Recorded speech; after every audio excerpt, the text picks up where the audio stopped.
mendesain ya masalah tadi sampai pada tingkat visibilitasnya, ya visibility-nya, sampai masalah yang kita angkat menjadi sebuah penelitian itu visible, ya artinya bisa dilaksanakan, mulai dari aspek dananya, lalu kemudian tenaganya, biayanya, dan seterusnya.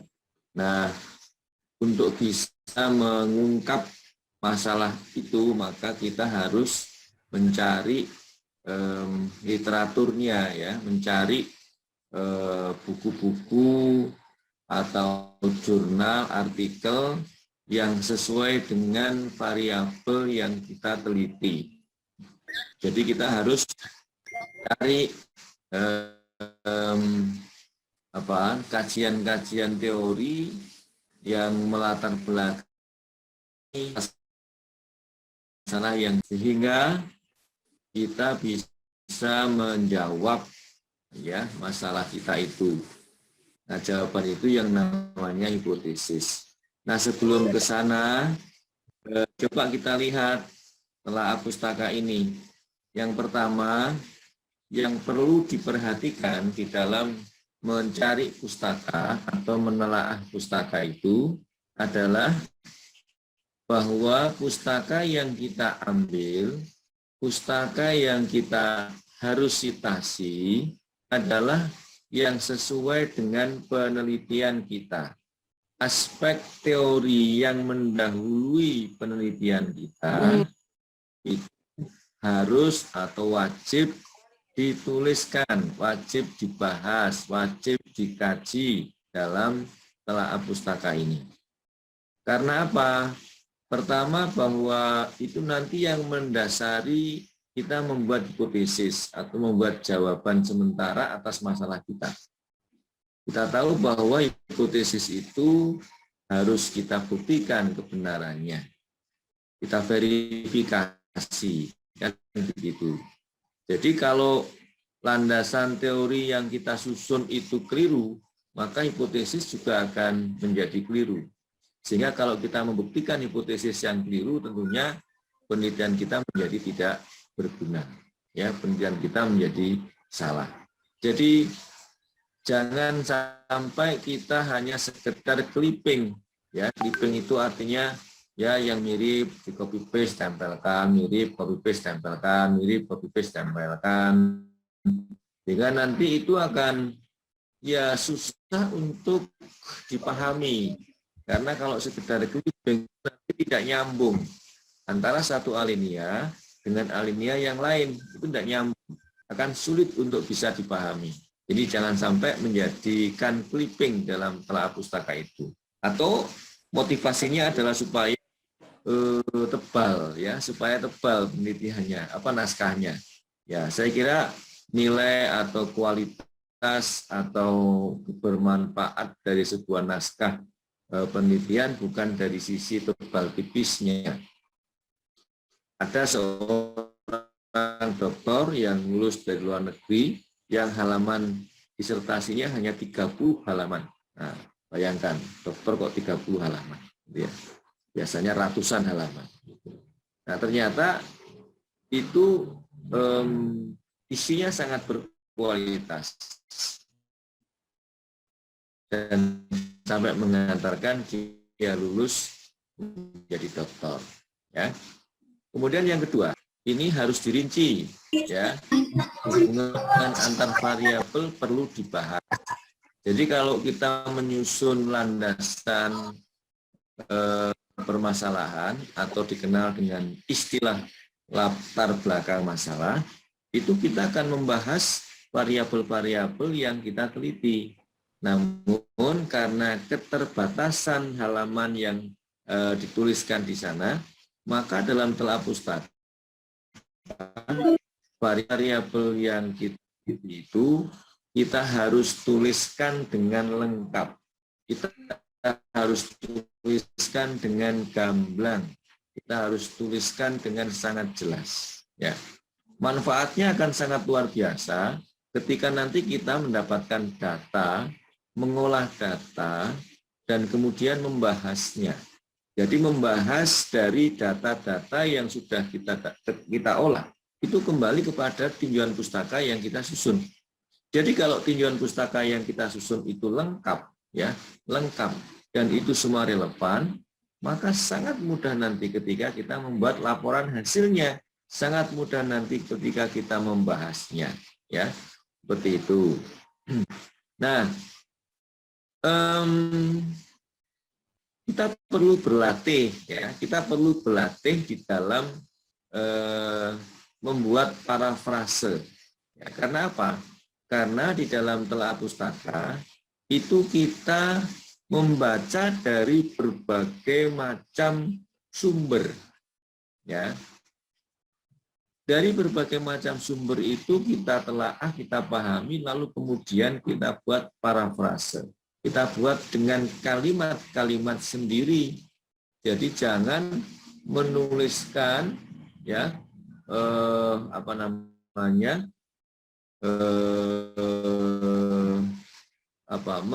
mengcopy begitu saja, ya. Meskipun nama orang yang menemukan, nama orang yang meneliti itu kita sitasi, ya.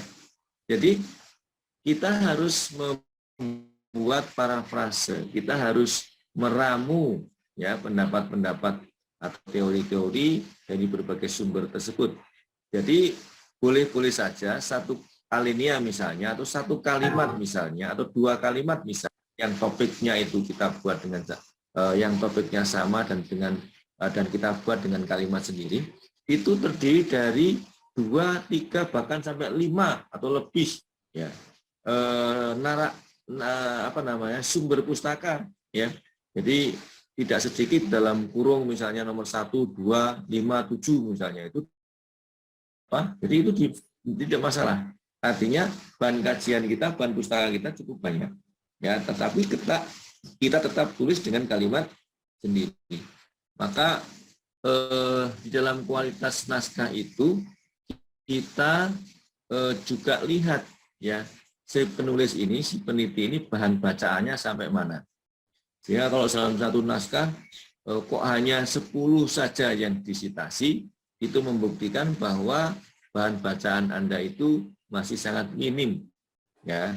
Jadi kalau membuat karya ilmiah, ya kalau D4 ya minimal berapa, 20 lah kira-kira begitu, ya, atau 25, ya, syukur-syukur lebih dari itu gitu.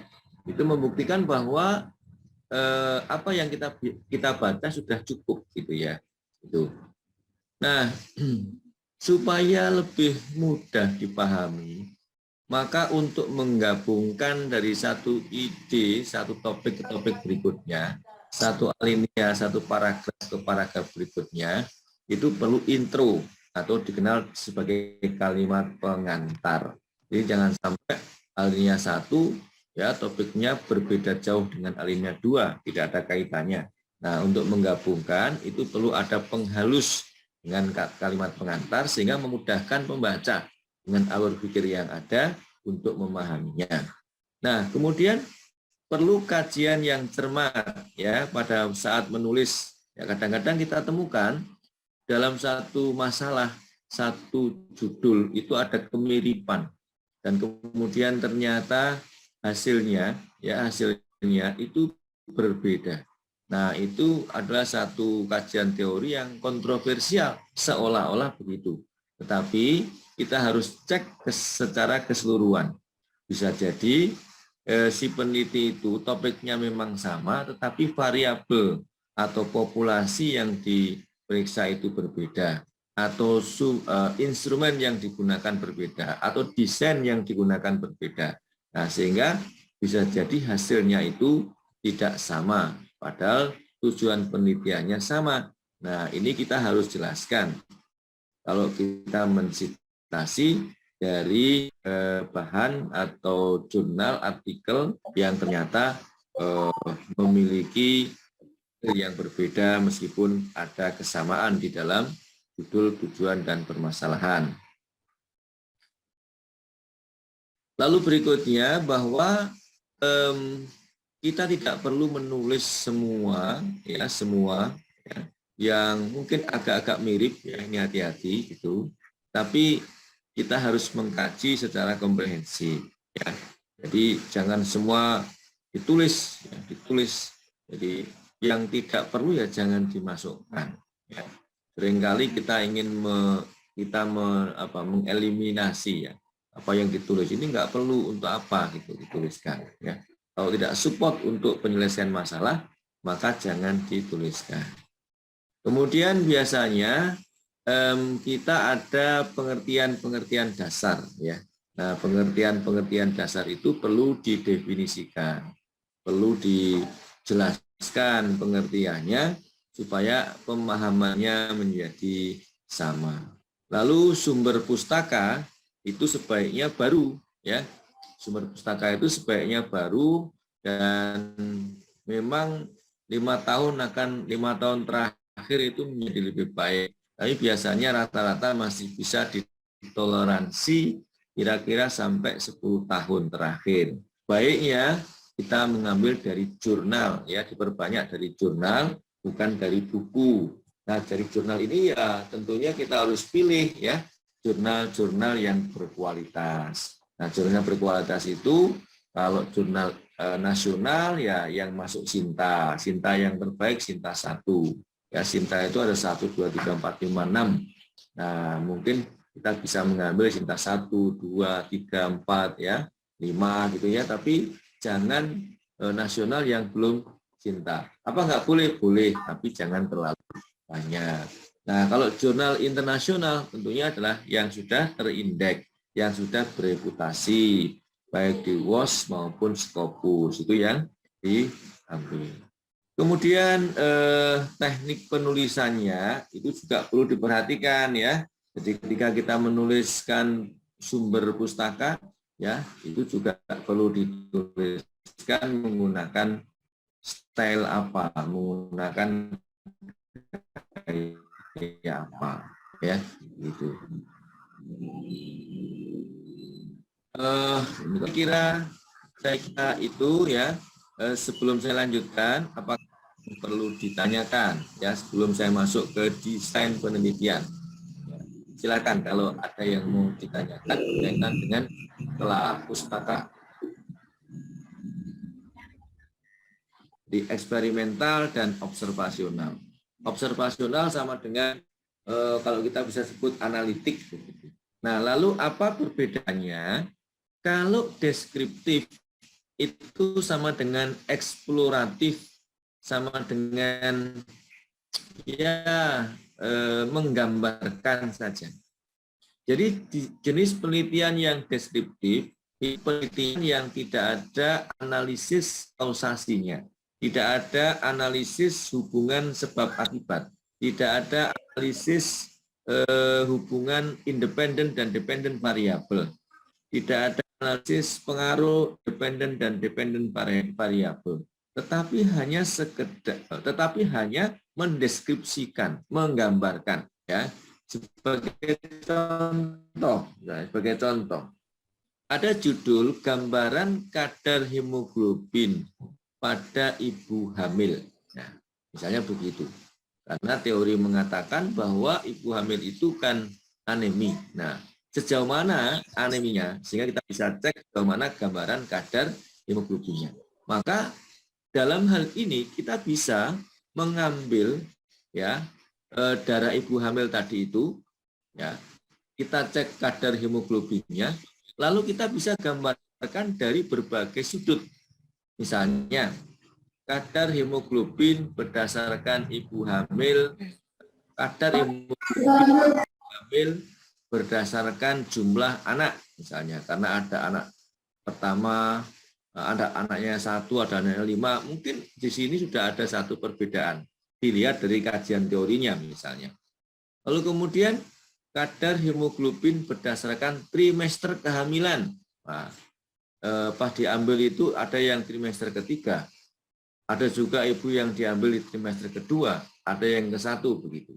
Lalu kemudian kadar hemoglobin berdasarkan pemberian suplementasi zat besi misalnya. Nah, itu kan sudah menggambarkan 3 poin, ya, sudah 3 poin yang kita gambarkan.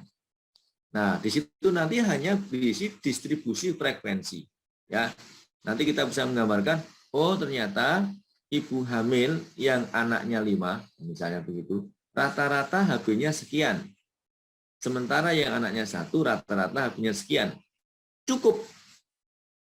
Tidak boleh kita menyampaikan ada hubungan antara yang kadar HB ibu hamil yang anaknya 1 dengan anaknya 5. Tidak boleh. Atau mengatakan bahwa ibu hamil yang anaknya 1 lebih rendah daripada yang anaknya 5 karena ngarang karenanya, dikarang sendiri. Itu nggak boleh.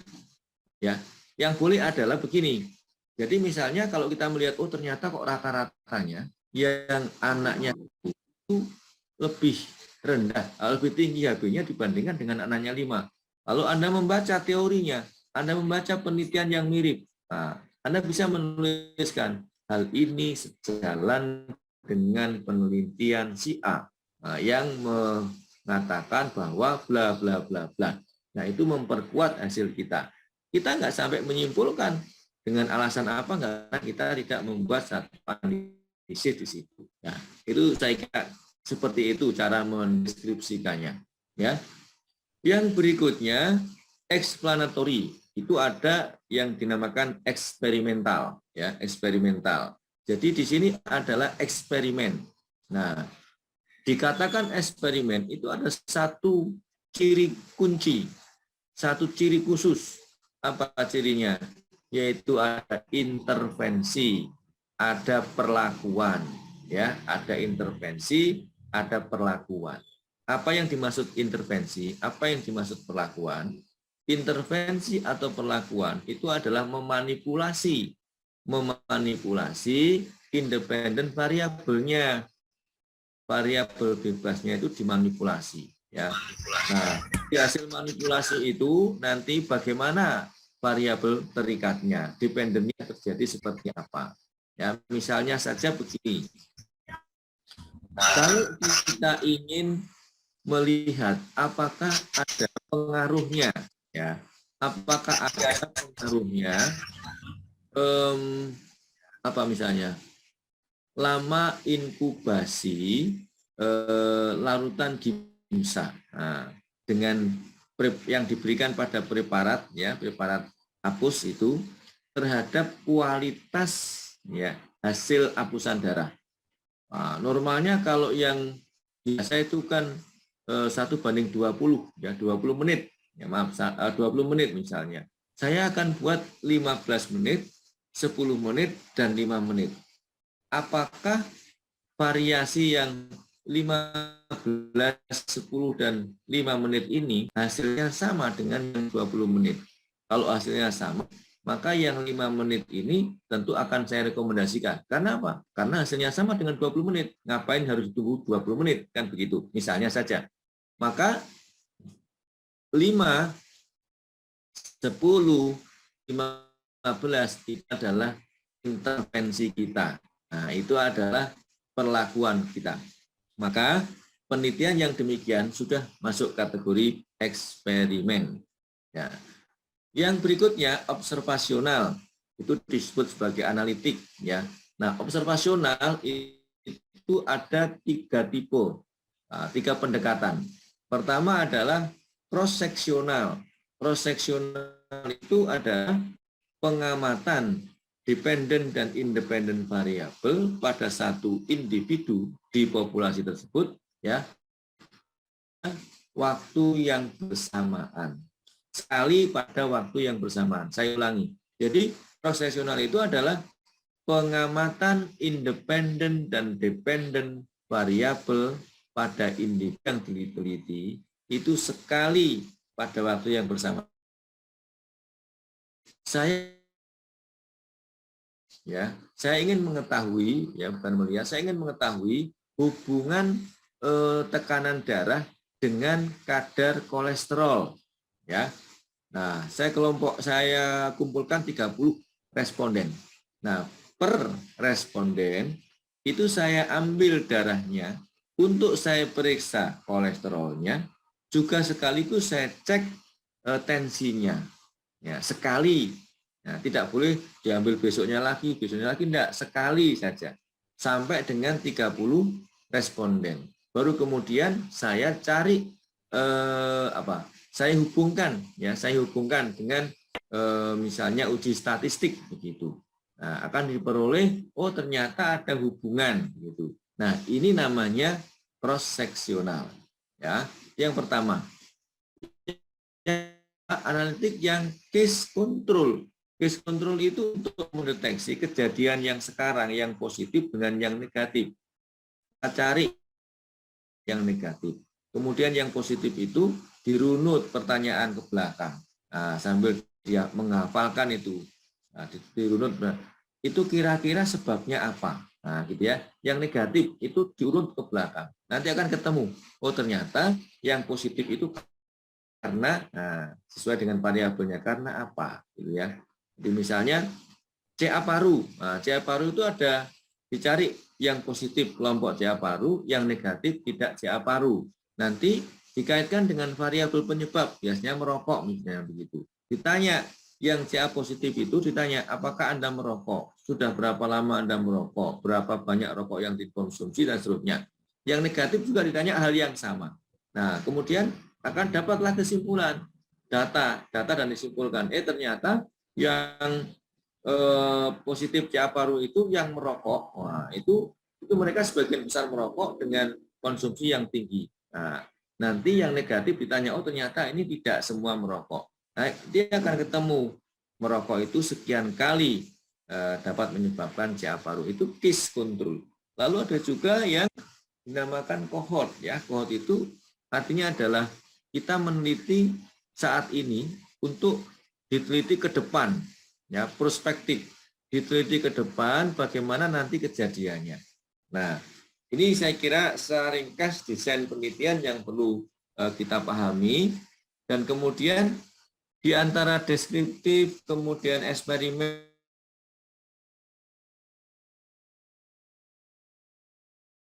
ya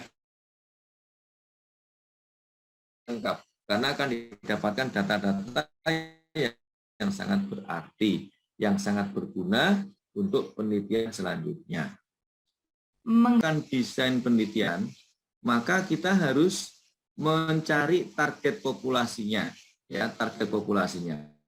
Populasi itu adalah target yang mau kita teliti, ya. Sekumpulan bisa orang bisa macam-macam, ya. Tapi baik kalau disebut populasi itu orang ya, yang kita teliti, ya, yang kemudian gunakan organisasi.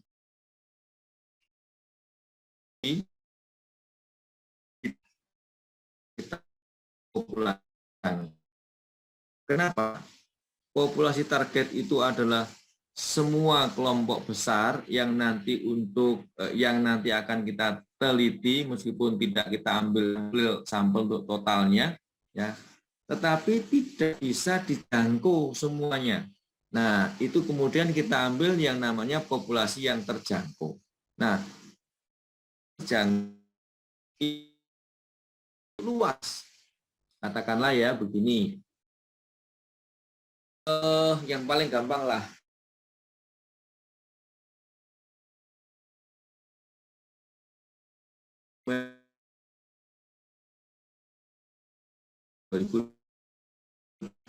Lalu survei ini kan tentu populasinya harus jelas. Siapa yang populasinya tentunya adalah seluruh warga negara Indonesia. Wah, itu menjadi populasi target. Nah, ya, populasi target.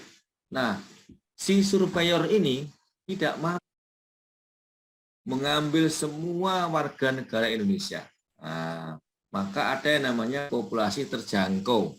Nah, itu kemudian diambil misalnya, saya hanya bisa menjangkau kota-kota besar di Indonesia. Nah, Jakarta, Bandung, Semarang, Surabaya, Medan, Makassar, dan seterusnya. Itu diambil semua. Nah, itu namanya populasi terjangkau. Nah, kemudian dari populasi terjangkau itu tidak mungkin kita sensus, tidak mungkin kita ambil semua warga Semarang diambil semua, Surabaya diambil semua, tidak mungkin. Maka itu bisa diambil dengan teknik sampling. Bandung diambil berapa, Semarang diambil berapa, Surabaya diambil berapa, ya. Itu namanya teknik sampling. Nah, ketika sudah disampling, maka kita bisa ukur dengan instrumen kita. Nah, kita ukur dengan instrumen kita, maka dapatlah data. Nah, data-data itu kemudian harus dianalisis, ya, hasilnya seperti apa. Nah, sehingga hasil itulah yang digeneralisasikan, ya, digeneralisasikan itu disimpulkan secara umum dan berlaku untuk populasi target maupun populasi terjangkau. Itu konsepnya. Oleh karena itu, sampel ini menjadi penting, ya. Kalau sampelnya itu tidak mewakili dari populasi, maka tentu peserta itu tidak bisa menjangkau, digeneralisasikan. Ya, Mbak Anissa lagi apa itu ya. Jadi tidak bisa digeneralisasikan, tidak bisa disimpulkan secara umum, tidak bisa diimplementasikan pada populasi terjangkau maupun target. Ya, jadi sampel harus betul-betul sesuai, ya, jumlahnya mewakili, kemudian inklusi dan eksklusinya, maka dikenal ada validitas internal dan eksternal. Ya, ini harus baik, ya, tidak boleh bias gitu ya. Nah, ini termasuk survei-survei yang ya marak sekarang ini, ya gitu. Nah, apalagi ada istilah survei pesanan. Nah, ini repot lagi itu. Jelas sekali kalau survei pesanan sampelnya ya tidak bisa mewakili populasi, ya. Itu berkaitan dengan. Nah, sekali lagi yang ingin saya tekankan, membuat naskah penelitian yang dimaksud dengan sampel, Anda jangan confuse dengan sampel-sampel laboratorium. Ya, biasanya kita mengambil darah sebagai sampel, serum sebagai sampel, feses sebagai sampel, gitu ya. Nah, sampel ini di dalam metodologi penelitian adalah bagian dari populasi. Kalau populasinya adalah orang, jumlahnya 1000, kita hitung kita dapat sampel sebanyak 100. Maka 100 ini namanya orang bagian dari populasi yang 1000 tadi. Ya, jangan sampai bingung di situ. Nah, Anda menuliskan sampel penelitian adalah serum dari serum 5 mili. Nah, dari siapa begitu? Itu salah. Bahasanya berbeda. Kalau mungkin untuk membedakannya adalah serum atau darah itu spesimen.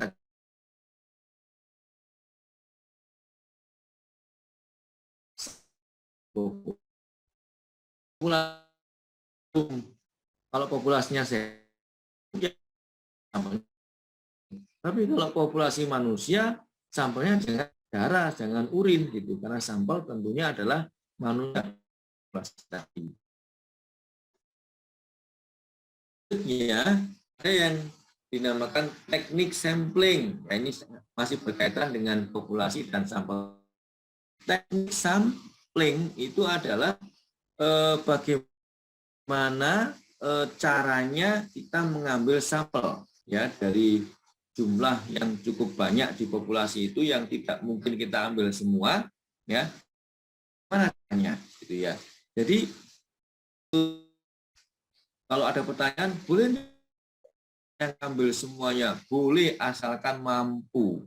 Nah, tapi pertanyaan juga ini sebenarnya boros. Karena apa?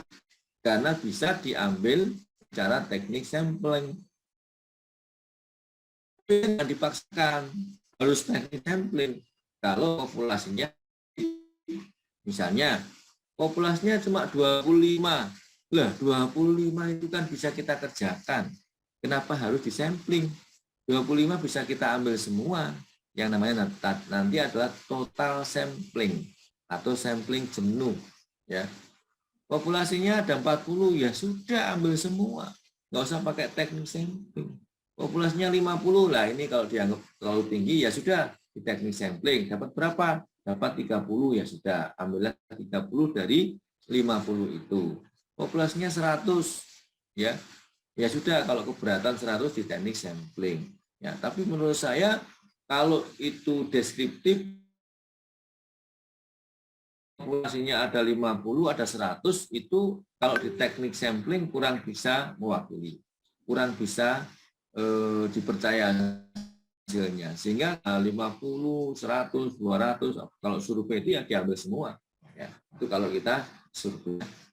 Nah, dalam teknik sampling itu dibagi menjadi dua kelompok besar, adalah sampling random dan non-random.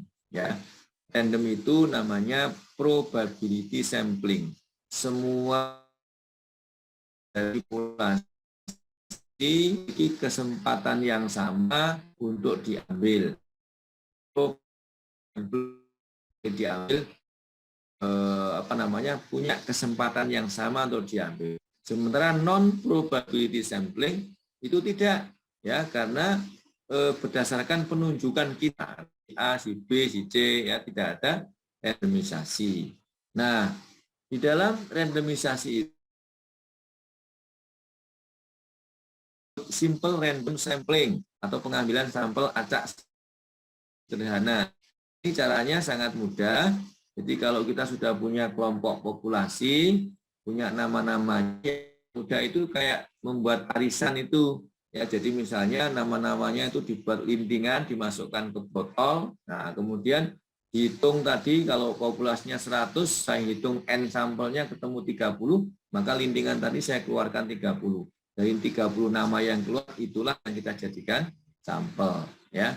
Tetapi 100 tadi punya peluang yang sama sebenarnya untuk bisa dikeluarkan. Itu simple random sampling. Ya, saya kira ini nggak perlu saya jelaskan. Seperti yang saya ringkaskan tadi. Ada systematic sampling. Nah, kalau yang systematic sampling ini, yang diacak itu hanya yang pertama. Nah, selanjutnya itu urut. Nah, misalnya saya ambil acak, ketemu yang sudut A gitu ya. Saya nanti mengambil kelipatan 3, maka A, B, C, D kita ambil, E, F, G, A kita ambil. Nah, itu namanya systematic sampling. Ini masih acak itu ya, itu masih acak. Nah, sekarang contoh yang non probability. Non probability sampling itu pengambilan sampel yang tidak secara acak ya, tidak memberi peluang kesempatan yang sama bagi setiap unsur atau anggota populasi untuk dipilih. Nah, ada sampling kuota. Jadi misalnya saya kuotakan 50, ya udah kita ambil 50 dan kita pilih ya sesuai dengan kehendak kita. Ada insidental ya di saat itu ya sesaat itu terjadi kita ambil. Ada purposif. Purposif itu penunjukan. Saya suka kamu tak ambil ya. Ada sampling jenuh. Itu dari total populasi ya. Atau snowball sampling ya. Jadi kalau ya sama sebenarnya untuk pemilihan yang tidak termasuk kelompok acak di sini ya. Ya, ambil kamu sana, diambil dari sana, ketemu sana, diambil lagi dan seterusnya. Itu non probability sampling. Tentu pertanyaannya mana yang paling bagus? Yang paling bagus ya yang random. Nah, cuma ada kelemahannya random itu. Kalau kita banyak populasinya dan ternyata tersebar jauh-jauh, agak sulit kalau kita mengambil random. Ya. Baik, itu tentang populasi dan teknik sampling. Ya. Kemudian berikutnya saya menambahkan yang disebut variabel. Ya, kemarin sudah saya singgung. Variabel itu apa? Variabel adalah konsep yang diberi lebih dari satu nilai. Ya, saya pernah mengatakan bahwa hemoglobin itu bukan variabel. Mengapa?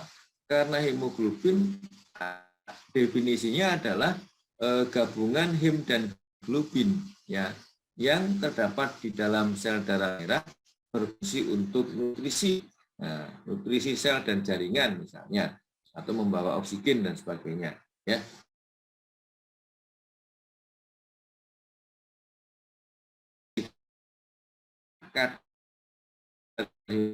Nilainya 10, 12 gram persen dan seterusnya ya.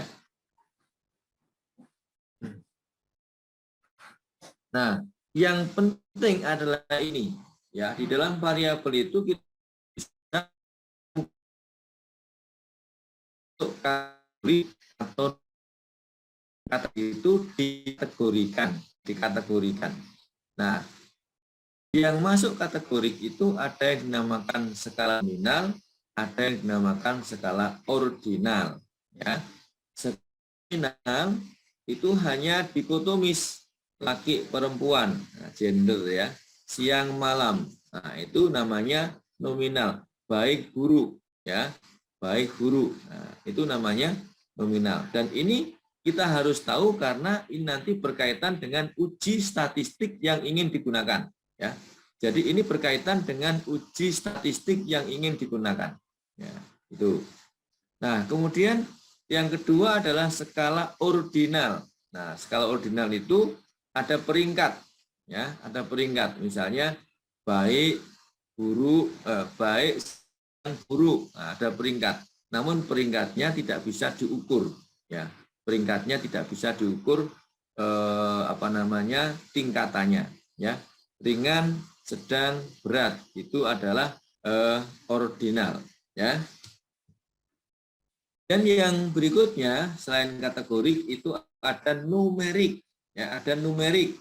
Ya, numerik itu artinya adalah angka ya, berupa angka. Itu ada skala interval dan juga ada skala rasio ya. Skala interval itu adalah skala numerik yang tidak mempunyai nilai nol absolut. Jadi misalnya ada 0, min 1, min 2 gitu ya, itu kan nggak punya nilai nol absolut ya. Lalu kalau skala rasio itu yang memiliki nilai nol absolut. Jadi bedanya interval, kalau kita misalnya suhu ya, suhu itu masuk interval. Kenapa kok suhu masuk interval? Karena tidak memiliki nilai nol absolut. Suhu itu bisa 0, bisa suhunya min 1, min 2, min 3 gitu. Kalau misalnya berat badan, nah berat badan itu adalah skala rasio. Kenapa? Karena punya nilai nol absolut. Wah, berat badannya 0 berarti nggak ada massa, nah, gitu ya. Nggak ada berat badan min 1, min 2, nggak ada. Ya. Kadar kolesterol itu rasio. Karena nggak ada kadar kolesterol kok min 1, min 2, nah, 0 ya 0. Ya. Itu bedanya di situ. Ya, itu skala. Mengapa kita harus paham itu? Karena skala data itu nanti sebagai dasar dalam penentuan uji hipotesis kita bisa pakai uji apa. Ya, itu. Misalnya saja interval, itu ujinya kalau kita mau lihat uji beda ya pakai uji T. Nah, kalau variabelnya banyak ya pakai ANOVA. Nah, bisa juga pakai regresi, korelasi, ya bergantung kebutuhan. Demikian juga yang rasio. Ya. Nah, ini dimensi variabel. Ya, jadi variabel itu ada yang disebut variabel bebas, ada juga yang disebut sebagai variabel tergantung. Ya, variabel bebas dikenal dengan juga istilah independen, prediktor, resiko, atau kausa. Kalau tergantung itu dependent, efek, hasil, outcome, ya, respon atau event. Nah, variabel tergantung itu bisa berubah oleh karena perubahan variabel bebas. Jadi kalau variabel bebas itu variabel tergantung. Harusnya penelitian seperti itu. Jangan sampai variabel berubah bukan karena variabel bebas, tetapi variabel yang lain. Itu namanya confounding variabel, variabel pengganggu yang mengganggu variabel tergantung. Ini yang saya sebut ya, confounding variabel. Oke. Terakhir adalah penulisan rujukan. Ya, pada penulisan rujukan itu ada beberapa sumber. Ya, sumbernya ya bisa dari buku, makalah ilmiah, majalah ilmiah, buku tadi ya, laporan atau dokumen resmi, atau komunikasi pribadi. Ya, itu tentunya ini pada orang-orang yang punya authority. Ya. Nah, sumber rujukan bagian dalam penulisan rujukan itu caranya menulis seperti ini ya. Jadi kalau Sujono Junet Pusponegoro ditulis ya Pusponegoro SD ya. Budi Santosa Santosa B gitu. Caranya menulis begitu ya, jangan sampai keliru. Jadi cara menulisnya adalah dibalik tuh ya. Nah, ada beberapa gaya, style di dalam penulisan rujukan. Pertama, kita bisa juga menggunakan sistem nomor, ya, pakai nomor urut. Ya. Daftar rujukan ditulis nama-nama penulis berdasarkan pada urutan penunjukan di dalam makalah, bukan urutan abjad. Itu sistem nomor. Misalnya di bab 1 latar belakang itu kita mencitasi, ya itu harusnya dituliskan di nomor awal, gitu ya. Lalu ada sistem nama dan tahun. Nah, dikenal dengan istilah sistem Harvard. Ya. Daftar nama rujukan secara alfabetik berdasarkan nama penulis dengan menuliskan nama keluarga di depan. Ya, seperti tadi keluarganya di depan. Ya, tetapi secara alfabetik. Kemudian kombinasi, ya, alfabetik juga bisa. Jadi penunjukan di dalam makalah ditulis berdasarkan nomor dan daftar rujukan nama penulis disusun secara alfabetik, ya, ini kombinasi. Kemudian fun cover yang sering dipakai fun cover, ya.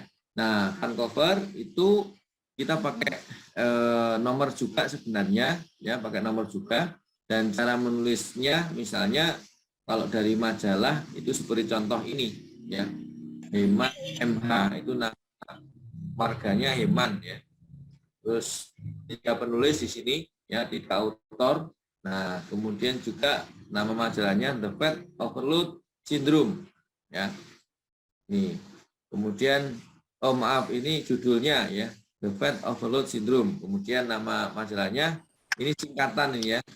AMG This Child. Ini kalau tidak salah American Journal Disease and Children, ya, tahun, ya, titik koma, volume dan halaman. Ya, ini cara menuliskannya begitu. Halaman 628 sampai 30 itu maksudnya 628 sampai 630.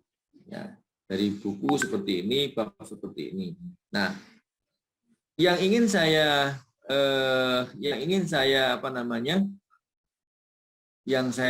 tekankan di sini adalah tolong dibuka, ya, panduan penulisan. Jadi kalau nanti Anda mulai menyusun karya ilmiah, ya, tolong dibuka panduan penulisan dari buku kita, dari panduan kita. Karena setiap institusi pasti membuat panduan penelitian. Ikuti saja, ya.